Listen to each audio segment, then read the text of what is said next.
selang 2 minggu berikutnya tiba-tiba istri itu kayak ngeflag kalau nggak salah, istri ngeflag, kita ke dokter, ternyata pas di USG lagi tuh kantong kehamilannya tuh kosong, jadi hilang gitu, jadi hilang.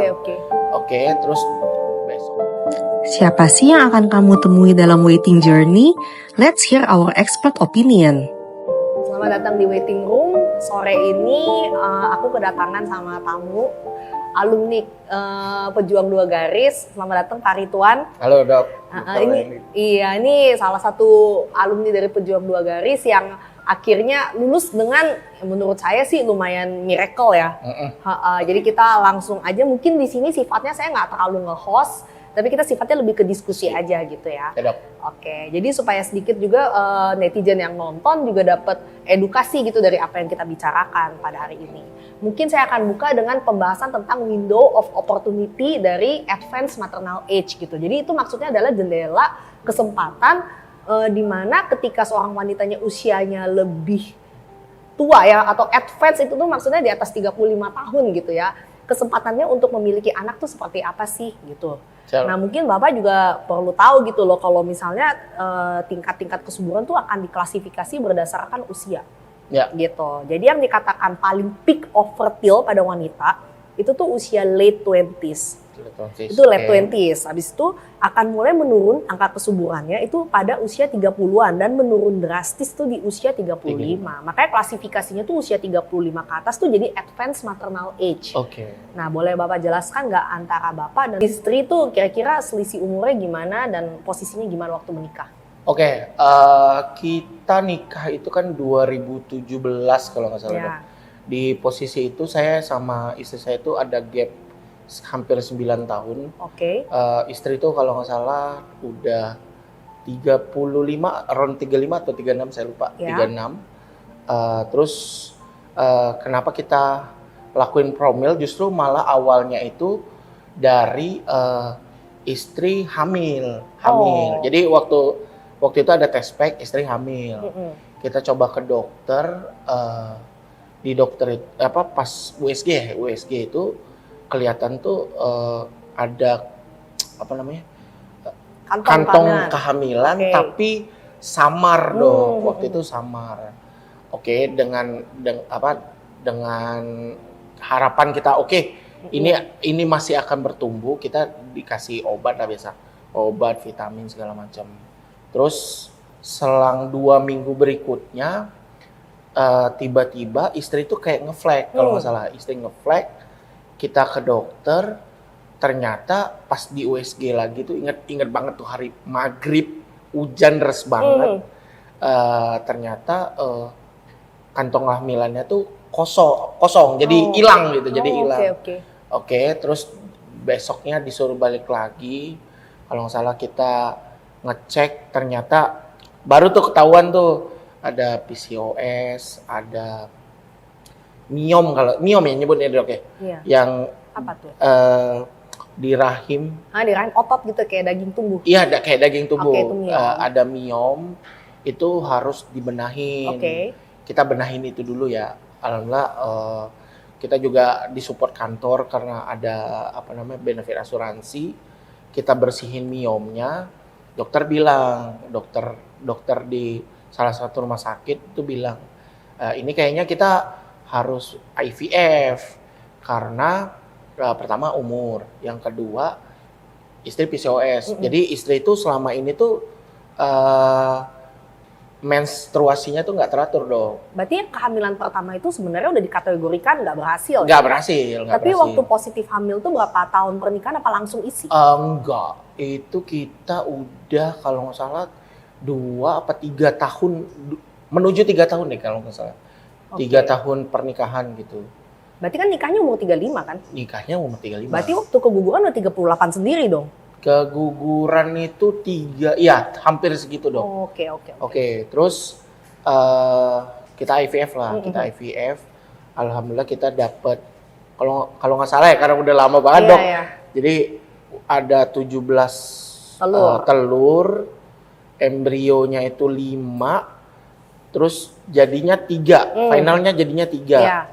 Oke, kita coba dulu yang pertama kan.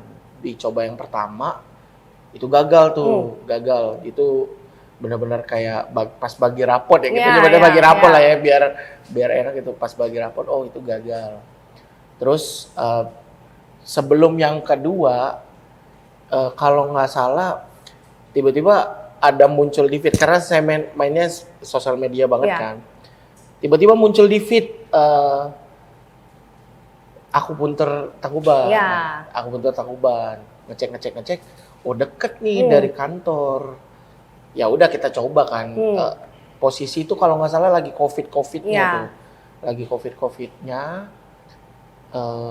Terus kita lakuin akupuntur persiapan ya kalau embryo transfer yang kedua itu lancar tuh. Waktu embryo transfer kedua kita lakuin FET lagi, pas bagi raport gagal lagi tuh dok. Ya biasa lah kita nanya dokter, dok gagal lagi dok, ini mau gimana nih? Apa yang mesti kita lakuin? Terus ingat kan Tangkuban masih di tempat yang lama, ini kan tahun 2000. Di tempat yang lama tuh ada papan, kalau whiteboard kalau salah.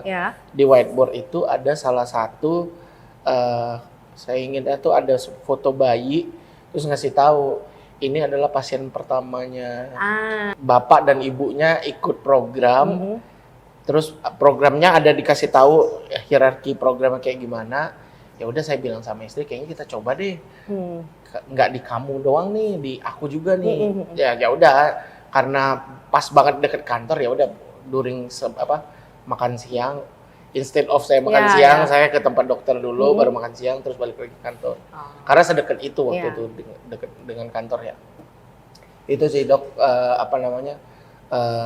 sejarahnya, karena agak lama, jadi agak ngulang itu kayak bingung juga, udah sampai mana nih kemarin nih, kayak itu dok. Oke, mungkin kalau saya sedikit review kan, berarti kan kemarin finalnya itu terjadi 3 embrio ya.3 Percobaan embrio pertama kan sebelum kita ketemu itu udah gagal. Okay. Nah, percobaan kedua tuh sebenarnya pas kita ketemu, itu dalam kerjanya sebenarnya sempat berhasil kan. Karena kan beta HCG-nya 15 kalau nggak salah, jadi sebenarnya sempat nempel. Kalau nggak salah ya, Cuma not strong enough to survive gitu. Jadi akhirnya dia juga rontok dengan sendirinya. Benar. Dan waktu itu seingat saya memang kalau tadi Bapak sempat menyinggung soal jangan cuma kamu aja deh, saya juga ikut gitu ya. Saya ingetnya tuh soalnya ibu tuh sempet konsulnya banyak sampai ke dokter alergi. Oh iya. Jadi dok. Kayak bener. Ibu tuh kayak diobrak-abrik terus gitu loh. Jadi ingat. Kayaknya gua lagi, maksudnya kesalahannya di mana lagi sih gitu kan. Wah, maksudnya. Itu dokter aja inget, saya aja lupa. Jadi kita kan sifatnya ngobrol nih ya, maksudnya kita saling mengingatkan aja gitu kan. Waktu itu jadi inget. Oh ya, waktu itu tuh istri saya tuh kena biduran parah dong. Betul. Mungkin karena kalau saya bilangnya tuh stres banget ya. Pertama stres COVID. Yang kedua stres during kita lagi perjalanannya itu kan most likely nggak semulus yang kita bayangin. Atau goals-nya tuh nggak dapet sesuai yang kita harapkan kan. Jadinya istri tuh lumayan terpukul. Terus stres, karena COVID, kita jadi nggak punya coping mechanism nih dok. Maksudnya mau olahraga susah, mau nge-gym nggak bisa, terus juga mau kemana-mana juga nggak bisa. Istri tuh stres parah, jadi bidurannya tuh sampai sebadan-badan. Benar. That's why kita kayaknya keliling buat ngobatin bidurannya juga tuh. Sampai ingat ke dokter Wendy WhatsApp, dok, kalau biduran kayak gini ada akupunturnya nggak sih buat ngobatin itu? Wah, jadi inget ya. Sampai biduran parah sih. Jadi maksudnya kan kita kan selama ini kan kayaknya ngerasa mencari jangan-jangan flow-nya tuh ada di wanita gitu kan ya. Tapi ternyata ketika, dan maksudnya untuk maju ke, kan masih punya 1 embrio. Iya, benar. Untuk maju ke FET ketiga pun nyalinya belum segede itu gitu. Karena kan kayak, saya inget chatting sama ibu kan. Kayaknya belum siap kalau sampai hasilnya gagal lagi. Jadi akhirnya, nah ini saya pengen nanya sama Bapak, what makes you akhirnya ya udah Oke. aku deh yang terapi. Oke. Kamu datang sendiri loh Pak. Iya, Ibu iya, udah iya. selesai soalnya. Ibu udah selesai Udah dan selesai, itu udah 12 pun kali lah ya. dan itu pun kalau nggak salah WhatsApp pertama dokter Weni itu pun istri saya nggak tahu. Jadi saya ya karena ingat ada papan itu, kenapa nggak saya coba gitu. Justru malah yang waktu FVT mau menuju FVT ketiga itu justru yang benar-benar terpukul itu saya dok sebenarnya. Oh. Saya yang nggak berani buat ngelakuin FVT karena pertama ini udah yang terakhir ya. Kalau kita gagal, kita kalau kita gagal ini nggak habis lah kita usaha kita selama ini tuh habis. Terus kita harus mulai lagi dari nol karena kan ngambil lagi itu kan Betul. dari nol banget tuh. Nah itu saya yang lumayan kepukul yang nggak berani buat langsung FVT. Saya bilang ke istri saya, oke, give me time, kasih saya waktu, kita kayaknya jalan-jalan dulu kali deh. Atau saya saking kepukulnya itu adalah, jadi waktu FVT kedua, saya sempet kebangun, istri saya tuh lagi sholat malam dong, lagi sholat malam gitu sambil nangis. Saya benar-benar kepukul tuh, sebegitu istri saya tuh sebegitunya karena di saat dia lagi berdoa itu kan di samping saya kan, saya tidur di samping saya sholatnya. Di situ saya ngerasa, istri saya tuh udah sebegitunya lo berjuang lo. Masa kamu nggak berjuang juga nih? I need to find a way. Saya bilang sama istri saya, kasih saya waktu buat kita kayaknya harus ngerem dulu kayak ngerem ya. Ya maksudnya kayak mungkin lebih kayak ke riset kan. Iya. Spill dikit ya. Iya. Spill dikit nih. Sebenarnya istri tuh WA saya. Oh gitu. Dok, suami saya tuh kegemukan gak sih? Nah, Dia bilang benar, gitu. benar, Jadi benar. perlu nggak sih suami saya tuh nurunin berat badan dulu? Siapa tahu kita mau kolek embrio lagi. Karena Ya, tinggal satu. Iya, benar. Benar ya, ada ya? Benar. Oh ya, waktu itu akhirnya saya bilang ke istri, ya udah kita berhenti, kita jangan langsung mengiyakan untuk FVT terakhir. Kita coba jalur yang lain dulu nih, kencengin. Waktu itu kalau nggak salah kita sempat liburan dulu. Jadi kayak biar bisa saling ngobrol lagi. Karena waktu itu ingatnya baru banget pandemi itu dibuka dok. Border ya kalau Iya nggak baru salah. ya. Yang apa lockdown? Lockdown itu baru dibuka, kita baru bisa jalan-jalan. Kita sempat ke Bali dulu. Ya maksudnya meriset semuanya dari feeling istri saya feeling apa, saya feeling apa. Ya bukan di situ. Terus juga saya mencoba membenahi diri saya karena mungkin karena saya stres ya. Ini di luar istri saya nggak tahu. Saya tuh masih suka curi-curi ngerokok. Oh waktu itu? Waktu itu karena stres dong. Oh, oke. Pandemi kehidupan juga ya gitu-gitu aja, kita nggak bisa ngapa-ngapain. Gagal bertubi-tubi lagi ya? Gagal bertubi-tubi. Saya sempat ya curi-curi ngerokok gitu ke istri saya. Saya pengen berhenti dulu ngerokok, totally berhenti ngerokok atau nge-vape, berhenti. Nyuruh saya berhenti sepeda. Oh iya ya. Iya kalau nggak salah. Sempat sepedahan ya? Sempat sepedahan. Oke, kita cari cara karena saya dulu lari dok. Mungkin lari lagi deh, cari olahraga lain, ya mulai nge-gym lagi, mulai rutin untuk nge-gym lagi di rumah. Ya waktu itu beli barbel segala macam, ya mencoba buat hidup sehat. Nah di saat itu kita ngeliat, oke, kayaknya kamu tuh udah fit, karena waktu itu istri tuh bener-bener jaga makan. Bener, dia kan masak ya? Iya masak, jaga makan. Sedangkan saya karena waktu itu udah mulai masuk ke kantor, udah mulai berantakan lagi nih dok, makannya kan ya namanya makan bapak-bapak di kantor ya, apa yang di depan mata ada gorengnya ada makan segala macam. Ya udah jadinya saya mencoba buat hidup sehat. Itu COVID, akhirnya kita berdua kena COVID. Setelah 2 tahun kita kena COVID. Ini mungkin lucu, jangan judge saya dok ya. Jadi Jangan dijudge. Kalau dulu pernah dengar di saat COVID, impact orang tuh ada yang apa namanya, nggak bisa nyium, atau mulut Nggak bisa rasa. rasa. Sempat ada yang meme atau memang real kalau nggak salah. Saya jadi pengenan mulu ke istri saya. Oh gitu. Ya, jadi kita di saat itu nggak berhubungan karena nggak mau Saling nular-nularnya ya, gitu. jadi karena yang positif itu saya, Dok.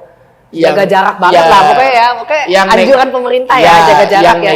Yang negatif itu istri saya. Jadi kita nggak mau abis saya positif, istri saya negatif. Jadinya kita nggak berhubungan tuh. Tapi di saat itu saya udah dinyatain udah negatif, istri saya juga udah istri saya negatif untuk COVID-nya. Nah di saat itu kita langsung Gas. instead of itu langsung gas. Akhirnya istri hamil. Hamilnya malah secara secara alami setelah rangkaian cerita itu tadi, Dok. Cuma ya memang ini, Dok, mungkin udah bertubi-tubi gagal kali, Dok ya. Jadi instead of saya seneng atau biasanya normalnya orang ketika dua garis pasti akan meluk istrinya. Iya. Itu saya nggak meluk istri saya sama sekali. Saya cuma bilang ke istri saya, coba deh kita langsung ke dokter aja. Itu pagi, Dok, inget 6:30 pagi. Coba deh kita ke dokter aja. Dan jadwal dokter itu kan kalau nggak salah jam 3 sore tuh. Jadi bisa bayangin tuh hampir sekitar 8 jaman untuk penantian itu. Saya takut ketika ke dokter malah gagal, Dok. Maksudnya mengulang lagi, ada. Itu kan kayak apa ya kita nyebutnya tuh kayak berharap banget. Saya takut saya berharap banget karena expectation lah ya. Dan di saat itu kayaknya kita karena udah telat ya, maksudnya karena udah telat mengetahui kalau istri saya hamil, waktu datang itu alhamdulillahnya itu langsung kedengaran detak jantung. Langsung udah detak jantung ya. That's why itu mungkin bersyukur banget saya karena memang kalau harus nunggu lagi 2 minggu, digantung lah ya. 2 weeks. Kalau IVF tuh, aduh dokter, sengsara. Waduh, nggak kuat kayak, Dok. Itu mah benar-benar kayak batin kena. Ini memang sinyal dari Allah atau belum saatnya. Nah itu yang saya juga bingung tuh. Itu alhamdulillah sih. Kita masuk ke realita mental ya, berarti sekarang kita masuk ke segmen realita mental. Jadi ada momen manage expectation-nya, ada momen deep connection ulang sama istri, ada momen kamu mengubah lifestyle dan berkorban datang akupuntur sendiri loh. Istri nggak ikut loh. Kamu doang loh yang datang. Maksudnya sampai kamu menyelesaikan 12 kali gitu ya. Jadi ketika kamu dengar detak jantung anak kamu yang pertama kali, realitas mental kamu dan istri kamu waktu itu apa? Setelah berapa tahun pernikahan tuh? Itu waktu itu mungkin tahun udah keberapa ya? Tahun keempat, tahun kelima. Pernikahan ya? Pertama kalinya dengar detak anak kamu. Karena ini, Dok, mungkin saya selalu bilang kalau saya suka bilang ke istri saya adalah ujian pernikahan tuh benar-benar di sampai tahun kelima. Sisanya itu menjalankannya aja kita. Itu memang ya kita bilang ini mah rangkaian dari kehidupan aja, cerita dari kehidupan. Nah di saat itu yang kita pikirin adalah ini kita kalau nggak salah tuh masuk di hampir bulan ketiga kalau nggak salah. Hampir bulan ketiga. Yang kita lakukan adalah kabarin Dokter Weni karena kita taunya adalah gimana caranya hormonnya stabil, ya kan? Gimana cara hormonnya stabil.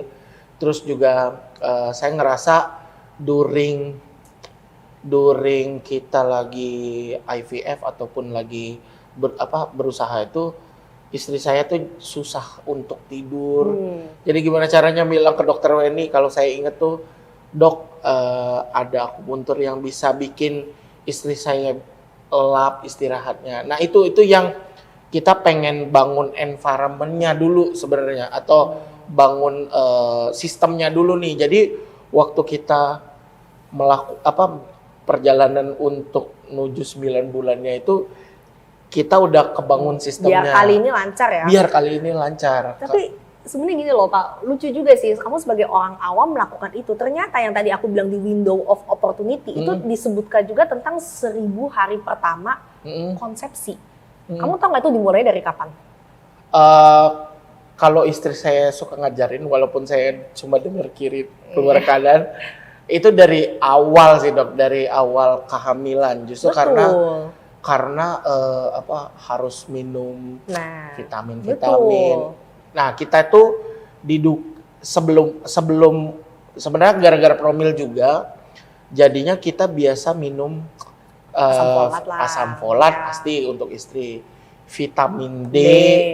Terus magnesium, terus vitamin D-nya juga kalau nggak salah tuh udah yang biasanya orang normal tuh 1000, kita tuh udah istri tuh 5000, saya tuh kalau nggak salah udah 10.000, 10.000.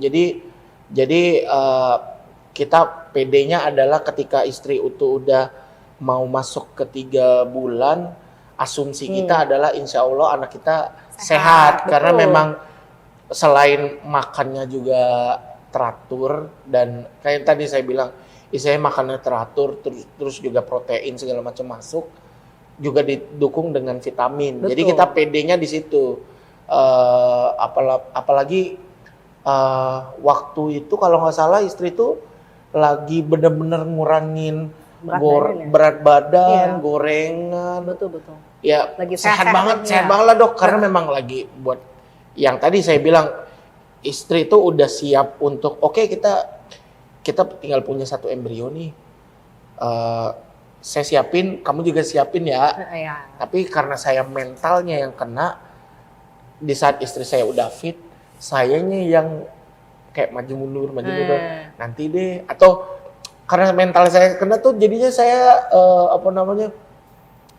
kayak benar-benar kayak mau obrolan untuk menuju FET yang 3 pun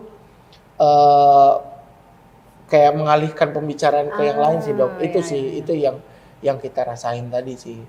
Ini supaya netizen tahu juga yang Bapak Ridwan lakukan ini sebenarnya udah bener banget untuk menjaga 1000 hari konsepsi. Itu kan dimulai dari ya bener-bener dari implantasi, bahkan sebelum bertemunya si sel telur sama sperma itu dihitung 1000 hari. Berarti kurang lebih sampai anaknya sekitar 2 tahun lah kalau dihitung sampai lahir 2 tahun, 2,5 tahun ya.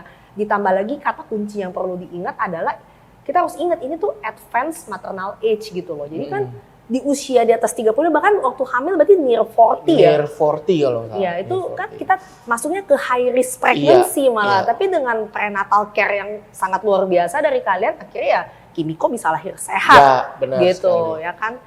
Kalau istri saya tuh bilang life begin at 40 ya, istri saya yang lakuin sekarang gitu. Iya, jadi malah lebih sehat ya. Iya. Mungkin sekarang aku mau ngajak Bapak berandai-andai nih.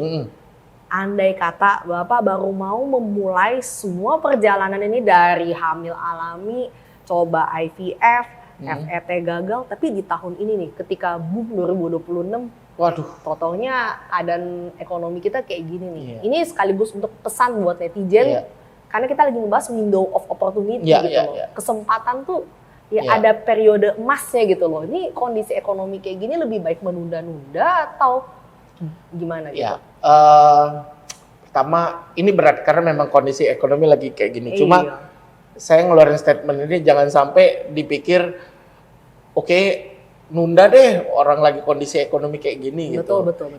Kalau bos saya selalu bilang indes ekonomi gitu ya. Mungkin kalau teman-teman punya kelebihan, nggak ada salahnya untuk memulai itu. Kelebihan finansial gitu.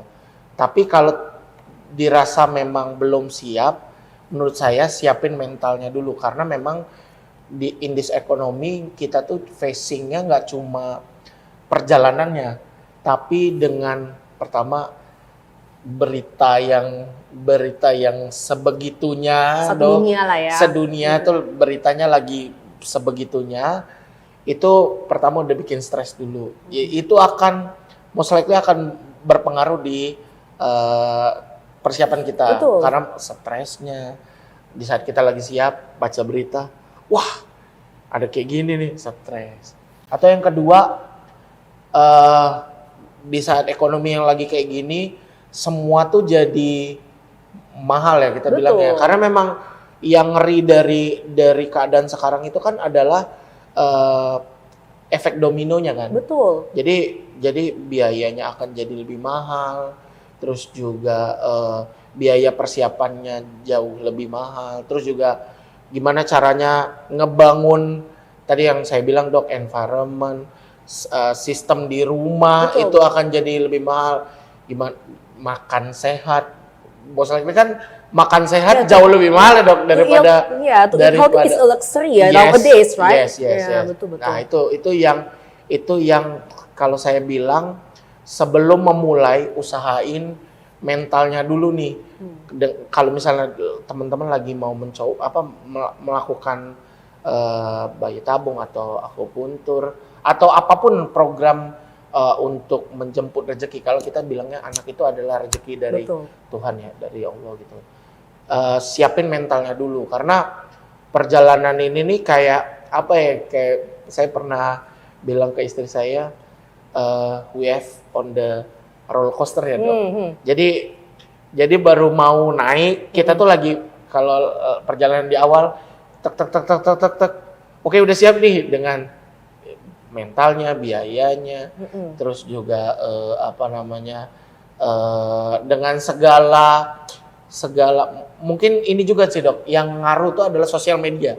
Sosial media itu akan ngaruh persepsi orang, apalagi persepsi soal bayi tabung. Maksudnya menurut saya mungkin di luar udah lumrah, even untuk di Jakarta itu seolah-olah bayi tabung tuh tak ada tek-tek nih apa di tek-tek? Ada tabunya gitu.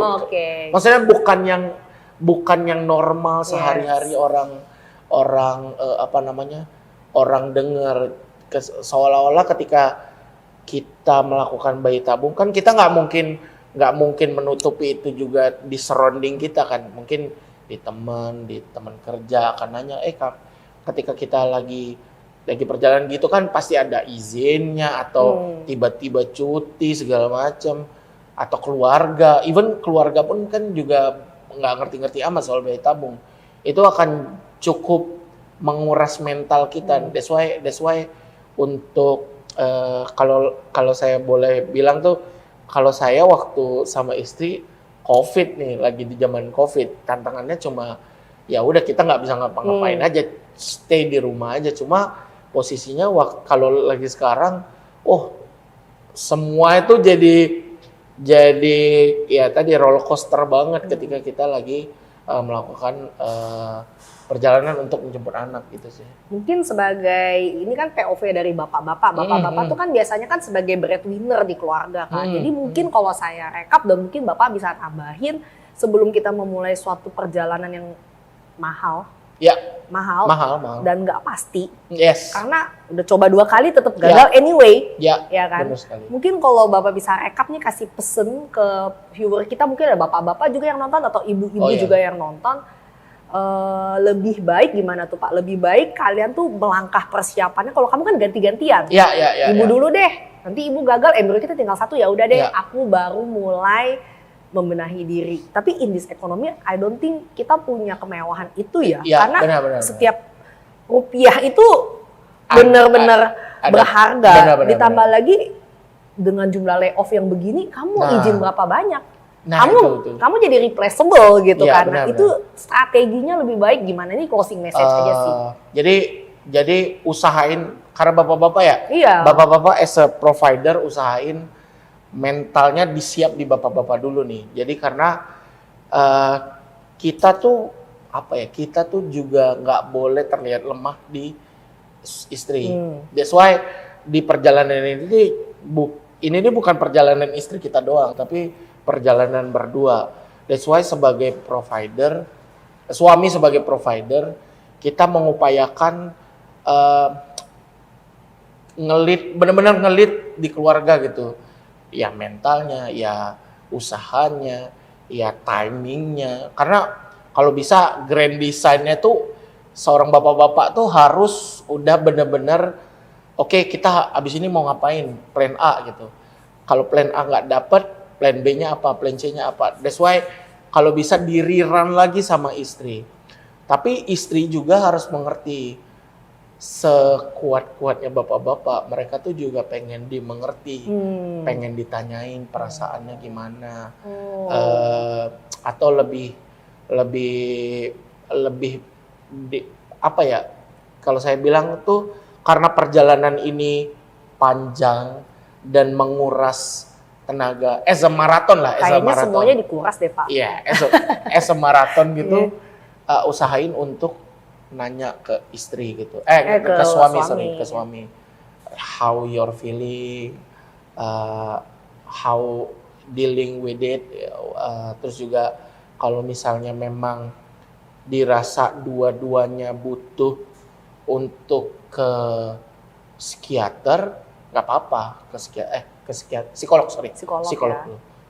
Ke psikolog nggak apa-apa, ke psikolog, karena waktu dulu ini mungkin saya juga ingat sebelum saya konsul ke dokter Weni itu, untuk sayanya ya, saya tuh sempat ke psikolog dulu.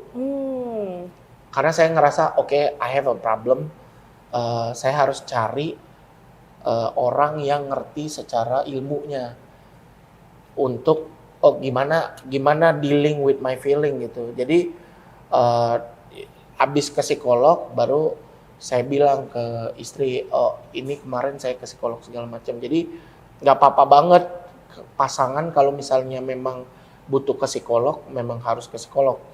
Karena memang namanya kayak kapal ya, ada nakoda, ada awak. Bisa jadi during perjalanannya ada berantem-berantemnya. Padahal menurut saya ketika lagi perjalanan untuk kehamilan itu benar-benar dihindarin mungkin untuk berantem lah atau keles lah. Karena memang sekrusial itu mungkin stres ya. Stres itu kalau kita udah stres mulainya berat, itu pasti during perjalanan atau di akhir itu pasti akan berat banget, Dok. Gitu sih, Dok. Jadi itu sih saran saya. Bener ya netizen, bapak-bapak ini bukan cuma sebagai provider aja, tapi manusia juga loh, punya perasaan, tolong dipahami, ditanyain juga. Dan sebagai bapak-bapak mungkin lebih baiknya yang seperti Pak Ridwan katakan, jadi bisa kayak take position as a leader ya. Kamu beneran ngulit, kamu kepala keluarga, kamu yang kayak bikin grand design-nya, dan kalau bisa saling mengingatkan, kamu kurang ini, aku juga. Jadi kita saling introspeksi gitu, bukan salah-salahan gitu ya. Oke deh, kalau gitu mungkin sebagai bener-bener penutup banget buat kamu nih, yang istri kamu udah gagal FET 2 kali, tiba-tiba di usia near 40 jadi hamil alami, buat kamu tuh apa? Percayalah selalu ada dukungan Tuhan, dukungan Allah di setiap perjalanan kita. Jadi dulu waktu saya lagi perjalanan, lagi suram-suramnya lah waktu dulu, waktu kita lagi hamil, saya mikirnya gini, balik lagi ya, harus benar-benar ngedeketin diri nih ke Allah. Jadi kalau kita bilangnya, kalau anak kecil aja, Dok, anak kecil akan datang ke bapaknya atau datang ke ibunya, Bapak minta apa, mau apa. Ini udah jadi bapak, makanya udah tahu memposisikan, ternyata kalau ada maunya mesti kayak gini. Nah, that's why kita kalau bisa memposisikan diri untuk deket ke pencipta gitu. Karena balik lagi, kalau kita ngomongin kehamilannya itu ranahnya Allah banget, ranahnya Tuhan banget. Betul. Jadi usahanya kita, mau bumi dibalik atau mau langit dibalik, kalau belum saatnya itu memang privilege-nya Allah ke kita gitu. Nah, waktu dulu pas banget tuh lagi puasa, Dok. Pas banget lagi puasa, saya coba sedekah. Ya, nyari dimana kita lagi pengen deket sama Allah. Selain wajibnya, saya ada tambahannya nih, sedekah, sholat malam, sedekah subuh. Itu kalau bisa, karena waktu itu pas banget lagi puasa, jadi dirutinin gitu. That's why balik lagi ketika kita perjalanan ini berdua, kalau bisa berduanya itu benar-benar mendekatkan diri ke yang Maha Pencipta. Karena kalau misalnya dia bilang, dia udah cocok nih, oke saya kasih ya. Nah itu sih. Bagus banget. Makasih banget ya Pak Siap, insight-nya hari ini ya. Udah rela kesini terus sharing yang ini bapak-bapak kan jarang ya hadir di sini. Jadi semoga penonton Waiting Room terinspirasi juga Bapak Ridwan ya. Bagaimana ngelit keluarga indis ekonomi terutama. Semoga kalian segera lulus dari Pejuang Dua Garis ya. Terima kasih ya Pak. Ya.